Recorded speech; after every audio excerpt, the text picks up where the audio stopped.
Welcome to the Manly Saints Project with me, Hugh Hunter. We live in a world that struggles to understand the virtue of manliness.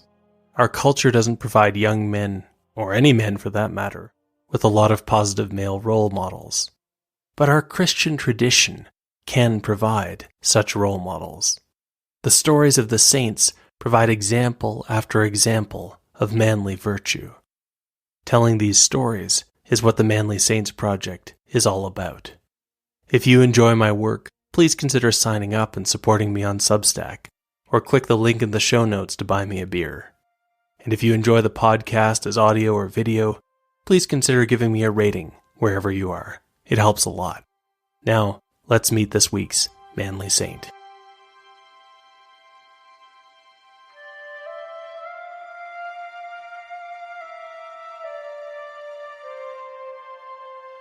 Join me today to meet a saint who saved others, only to find they had saved him. Name: John. Life: 4th century AD. Status: Saint. Feast: July 29th, and in the East, July 30th. It was the year 363 AD, and John was in prison for something that had only recently become a crime. The Roman Empire had started to become Christian, and now it was becoming pagan again. John, who was no one special, just another horseman from the east who had been recruited into the Roman legions, had helped the Christians, who were once again on the receiving end of persecution. That was what had gotten him thrown in prison. Christianity had existed in Rome for a long time. It had come to Rome with St. Peter in the 1st century AD. For centuries, the attitude of the emperors ranged from ignoring the church to outright persecuting it. But that had changed 50 years earlier with the Emperor Constantine, who received a vision before he went into battle, an invitation to conquer in the name of God. When Constantine came to power, he declared that Christianity would be tolerated. By the end of his life, he had been baptized. Since then, Rome had been ruled by Christians, the extended family of Constantine. In 361, yet another heir of Constantine had come to power. This was the athletic and intelligent young Flavius Claudius Julianus, whom we remember as Julian. But Julian had a secret. Julian had been raised a Christian, but he had lost his faith a long time ago. Julian had reverted to paganism under the influence of philosopher-sorcerers like Maximus the Neoplatonist. And so Julian, whom we remember as Julian the Apostate, set about dismantling the church. Julian's methods would be more strategic than those of many emperors before him. After all, Julian had an insider's view of Christianity. Julian funded a pagan revival, building temples and encouraging pagan scholarship. But he also attacked the church in ways that were more direct. For one thing, Julian made sure to promote every troublemaker who had ever spread weird or heretical ideas in the church. Julian wanted Christians divided. He banned Christians from the education system, arguing that it was unfair to let Christians teach the pagan history and literature of the past. Christians were stripped out of the imperial bureaucracy. Julian knew that Christians believed Jesus had prophesied the destruction of the temple in Jerusalem. Julian decided to rebuild the temple, although strange earthquakes and fires would stymie the Roman engineers. Julian's actions began to have an effect. Some people had always opposed Christianity, and they welcomed the return to paganism. Christians like St. Basil prayed for an end to this new persecution. But Julian wasn't really aiming for the hardliners on either side. His policies were aimed at slowly converting middle-of-the-road, ordinary people. When forced to choose between their faith and their jobs, many chose their jobs.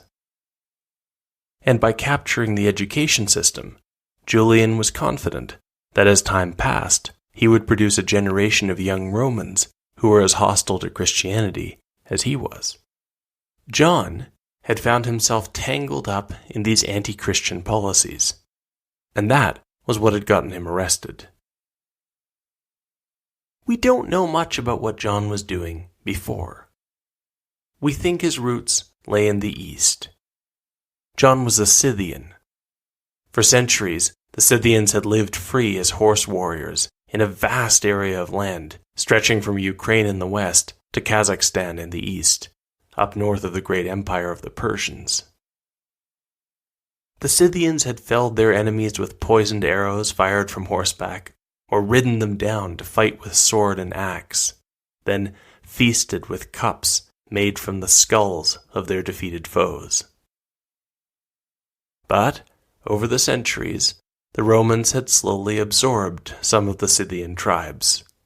Civilization and Christianity were spreading through the land. This has led some to suggest that John was himself a Christian. Maybe he was, but our sources don't say so. Perhaps the most interesting possibility is that John was not a particularly religious man. He was just a decent man. The Roman army was not always known for being gentle when it passed through civilian areas. John had become the soldier civilians went to for help, because they knew he would deal honestly and fairly with them. John was known for helping the poor.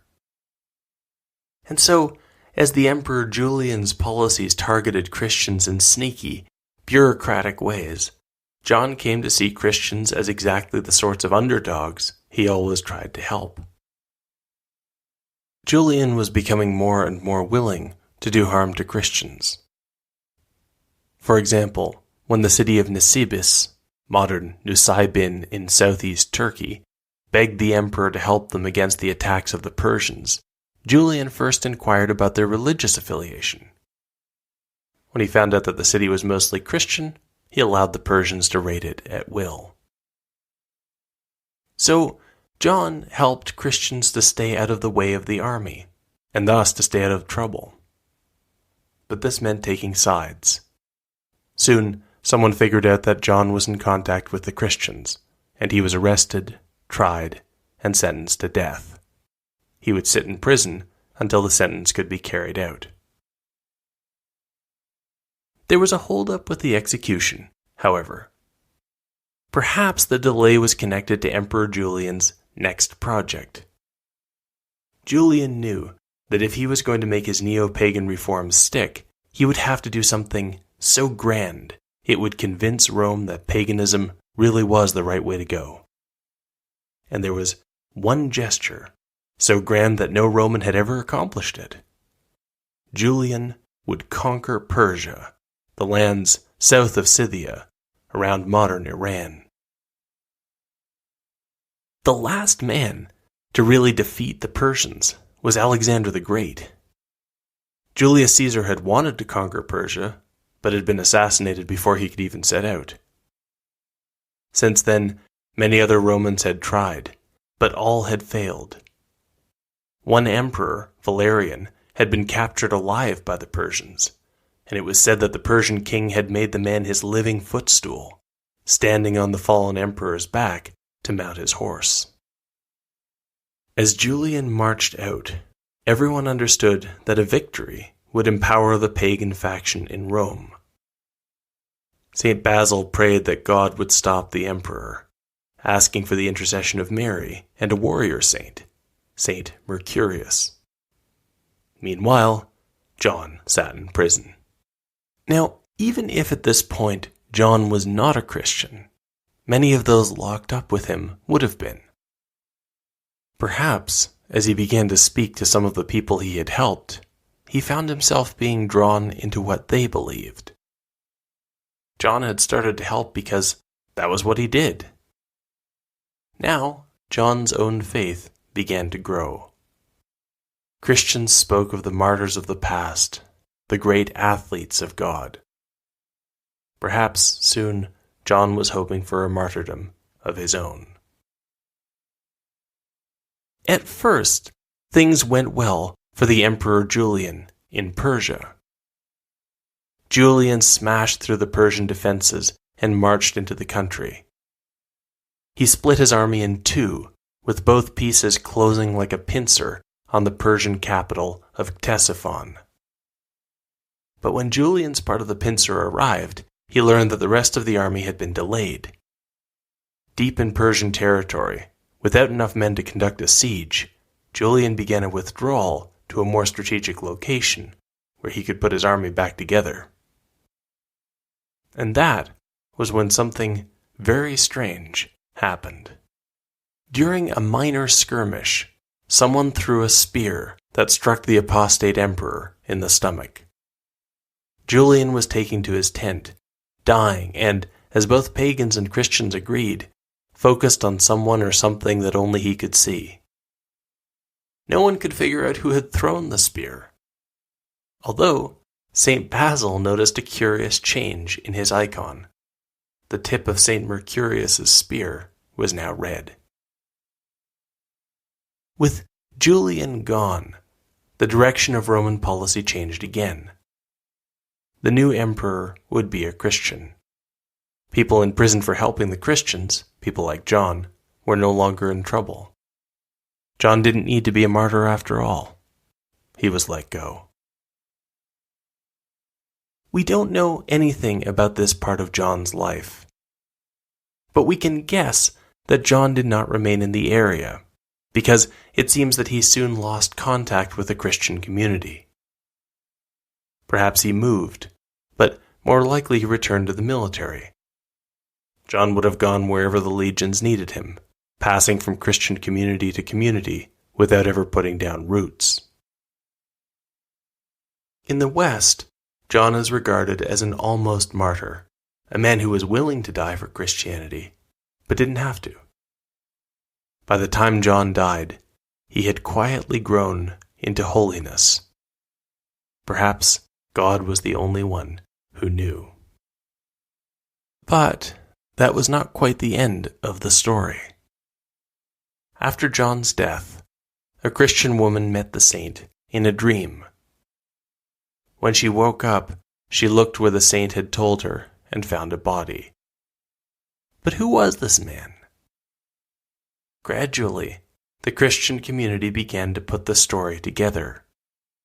People remembered John the Scythian, the soldier who had been kind to them, who had even been willing to die alongside them. They realized who he must have become afterward. People began praying at John's tomb and found help and healing.